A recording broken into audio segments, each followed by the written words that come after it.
One night, my friends and I decided to visit the old cemetery at the edge of town.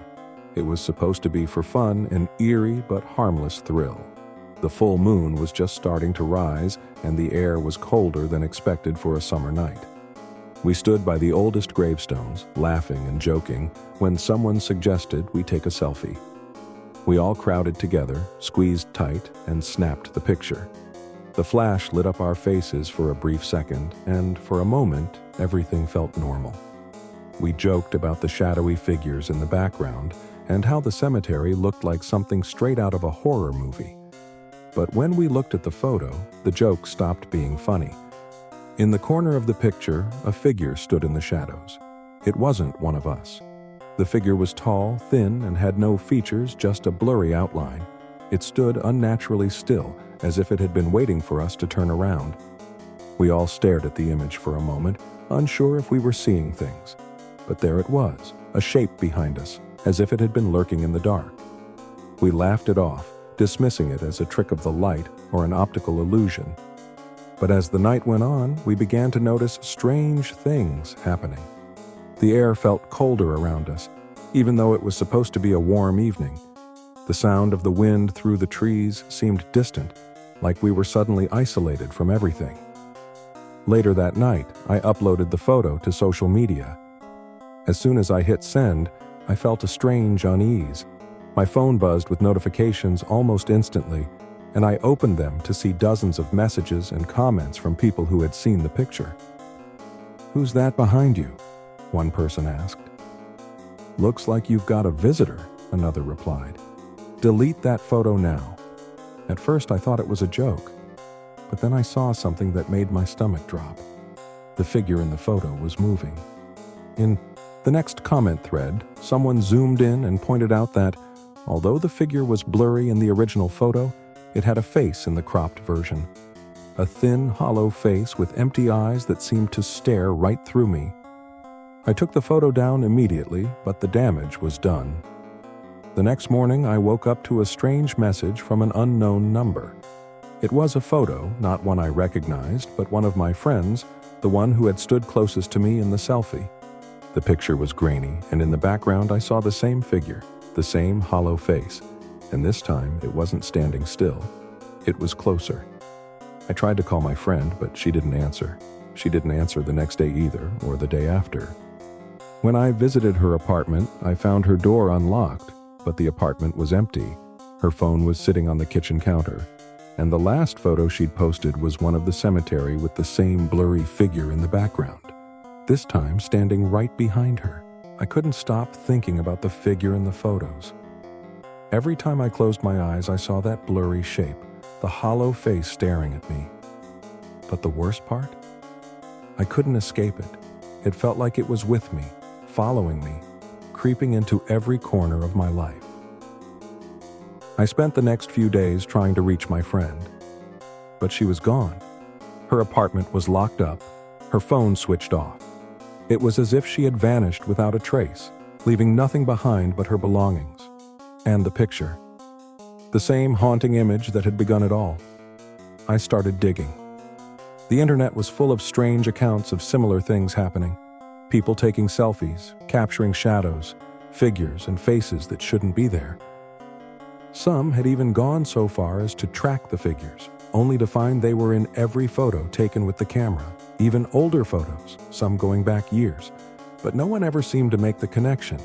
It was like they were all isolated, dealing with the same nightmare in silence. There was one post that stood out, though.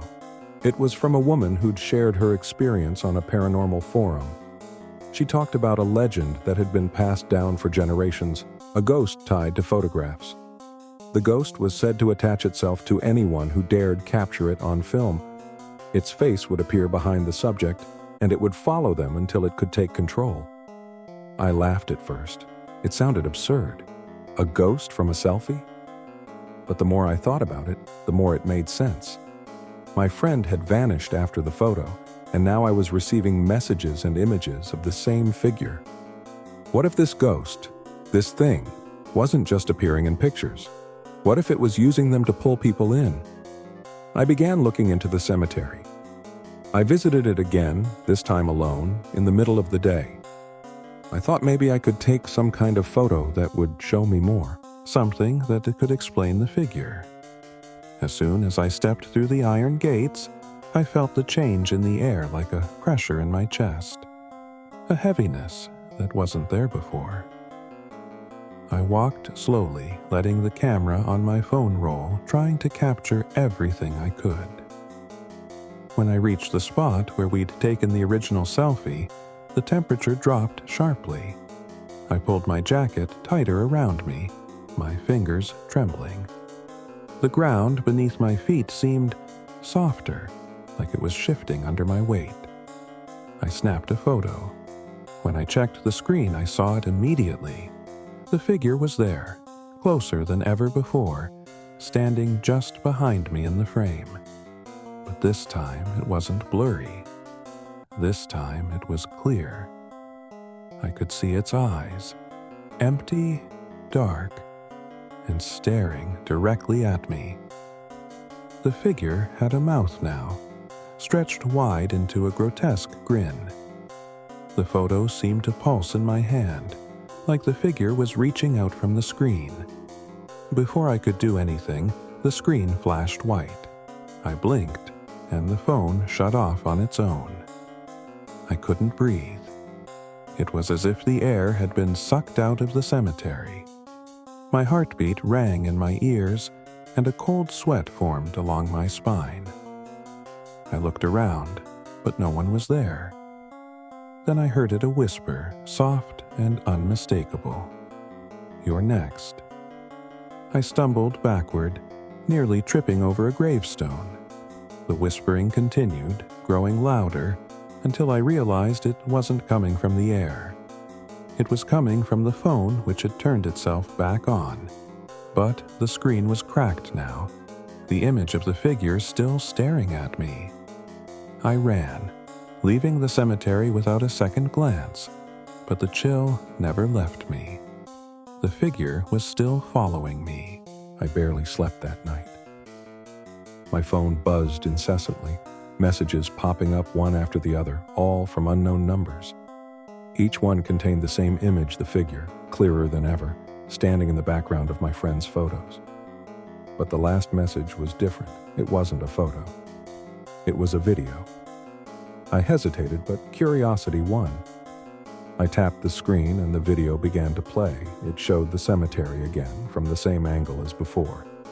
But this time, the camera was moving, as if someone had been walking. The footsteps were slow, deliberate. Then the camera shifted, and there it was, the figure, now standing right in front of the gravestone where I'd stood earlier. It wasn't just in the background anymore, it was waiting. The camera zoomed in. The figure's face was clearer than ever, its hollow eyes fixed on the camera lens. And as the camera moved closer, the figure slowly lifted its hand.